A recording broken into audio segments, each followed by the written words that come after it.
It's Dr. H, your friendly wargame guy with the Air Command and Staff College. Uh, we're continuing our look at the documents and products for the wargame and for CW, and the wargame and CW. And now we're going to talk about the decision support matrix. Right? What is this? What are we going to use this for? How does this help you? The decision support matrix is for each component commander, and this helps the component commander make decisions about things that might change. Now, this is downstream, obviously, of the ConOps. So, I'm the air component commander. I've looked at the ConOps. I have looked at the op order. I've looked at the sig matrix. I've written my ConOps, so this is what I intend to do, but I've also need to be able to make decisions about things that may change. You'll remember in the ConOps, I, as the JFAC, said I'm going to send two of my SU-22 markers against a supply depot. If you remember the GIPTL, the supply depot is currently undetected. And if you remember my risk section of my ConOps, I also said there's a SAM battery there. There's going to be a strike against the SAM battery that should reduce the SAM battery's effectiveness, and there's going to be an effort by the J3 to go out and find the supply depot. If neither of those things happen, I can't actually conduct the strike as planned. So what am I going to do? This decision support matrix has that decision basically preloaded. I know what I'm going to do before I have to try to execute that. So let's just sort of go through the DSM. What is the information I should be thinking about? What information should I be filling out here? Let's take a look. So decision point, this decision point's 1. Whatever decision point we've labeled or however we're defining our decisions, that's going to go on this one so we can keep track of it. We have then the event, right? The SU-22s are going to be unable to strike the supply depot. That's the event for the reasons that we've described. What is decision required? So what we must do is to shift that strike, that is going to be those 2 SU-22 markers, from that strike over to supporting the GIFLIC. Remember, big priority is the GIFLIC. That's the main effort for the turn. That's the area that we need to support. The big turn objective is to start attriting Chinese forces.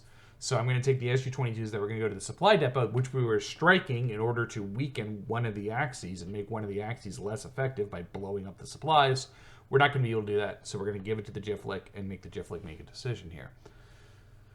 Decision criteria. There are actually 2, right? 1, the SAM battery is not destroyed or has a strike 2 marker on it. If it has a strike 1 marker or it's been untouched, then we're not going to launch the strike.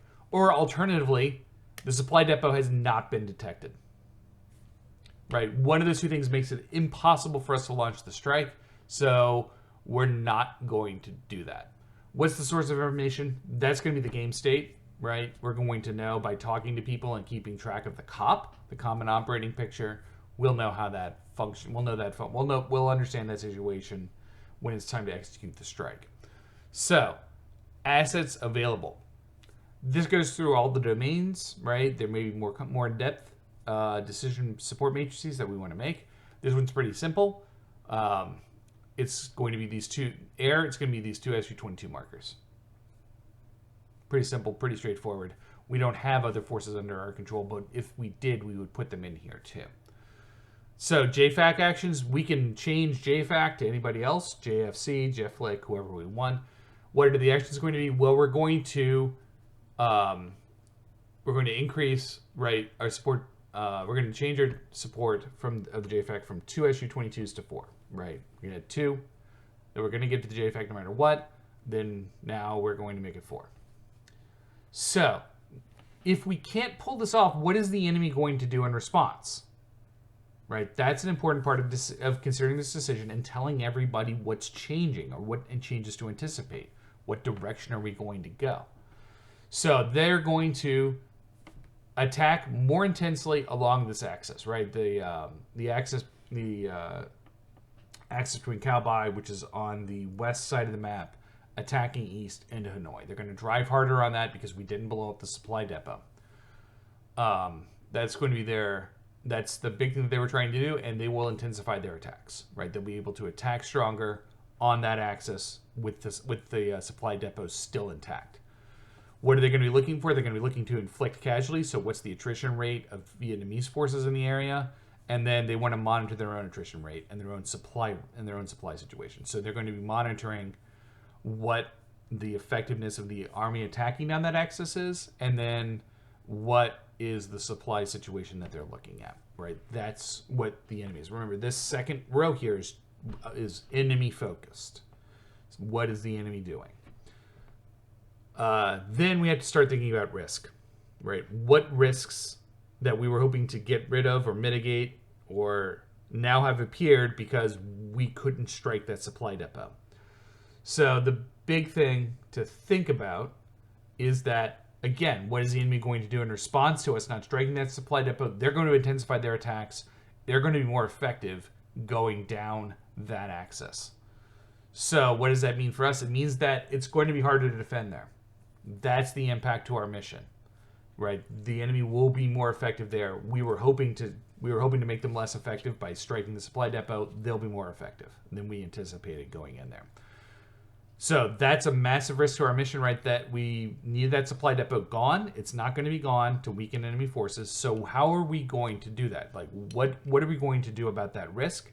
Well, to help mitigate that risk by giving the JFLC more support, more air support from the airplanes that were previously tasked to go after that supply depot, we can now assign those to the JFLC, and that mitigates our risk. The risk still exists. We can't get rid of that risk that the enemy's attacks will be more intense, but the JFLC will have more support now, right? Because the support that was going to go to blow up the supply depot now is going to go to support the JFLC directly.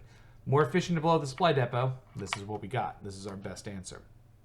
So this is how to do this. You're going to make decision support matrices for all kinds of decisions. You're probably not going to use all of them. That's okay. This is to help you make decisions. You don't want to be sitting there going, what am I doing now? You know what to do, right? Oh, supply depot's not there. We can't hit the supply depot. We're going to give these guys the JFLC. If we could strike the supply depot, we would. There's going to be a lot of decisions to make as we go down the pike during each turn. And again, the decision support matrices, you'll have thought ahead of time. What happens if I can't do that? I know what I'm going to do, right? This is not something I've spent a lot of time thinking about. Anyway, this has been about the decision support matrix. This is how the decision support matrix is designed to support your decision making. So make good decisions. Anyway, that's my story, and I'm sticking to it. Thanks. See you in the next one.